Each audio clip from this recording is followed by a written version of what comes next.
Guys, welcome sa aking YouTube channel. Gagawa ko guys ng kinilaw na dilis. Yan. Malinis na yan guys. Yes, ito yung aking ilalagay. Sibuyas, kalamansi. Lalagyan ko siya guys ng mangga. Ito na yung aking sili green at pula na may luya.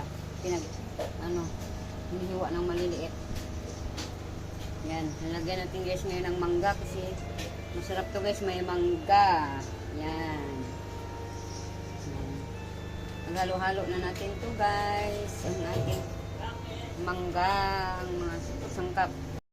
Ipaghalo-halo na natin to guys, ang ating mga sangkap. Ito guys, ipaghalo-halo na natin guys, ang ating dinilaw. Yan. Lagyan natin guys yung sibuyas. May nakaabang na customer guys. Yan, sa aking kinilaw. Hihingi na daw siya ng kinilaw. Yan, halo na natin siya. Lalagyan natin yung mangga. Yan, mangga. Pasara nga, be. Mangga. Masarap to guys, may mangga. Yan, pinaghalo ng loya, sili green at saka red. Sobrang anghang nito. Pero masarap to kahit maanghang. Naglalaway na siya oh. Yan. Ito na yung kalamansi. Ang kalamansi. Yan. Ang kalamansi. Yan natin siya ng kalamansi. Lang. Lagyan natin ng kalamansi. Yan. Yan, buto. Wow. Yan. Mapait kasi yung buto niyan kapag nahalo dito sa kinilaw. Mapait.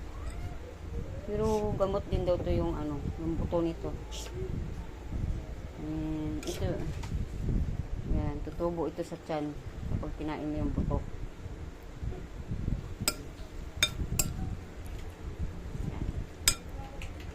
Lagyan natin guys ng asin.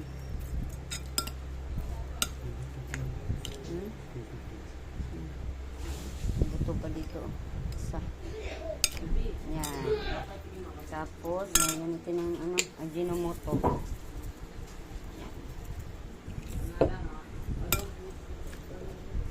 Sarap nito guys. Sobrang anghang nito. Papawaw nito sa sarap ng kalamansi. Yan. Higa pa natin ulit ang ibang natirang kalamansi para masarap pag maasim.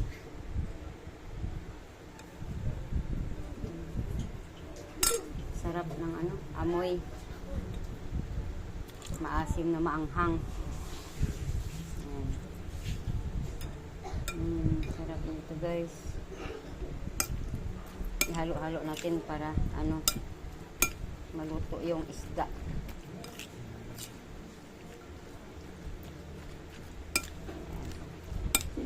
Sarap nito guys, ang aking ginawang kinilaw. Sarap nito. Yan. Piga natin ulit ang ibang natira ng kalamansi. Yan.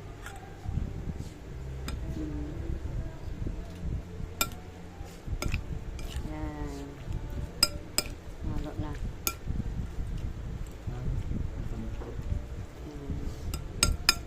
Kaya nagustuhan niyo to ang aking ginawang kinilaw na dilis na may mangga. Yan. Sarap to guys. Hanggang dito na guys. Thank you for watching. Bye bye.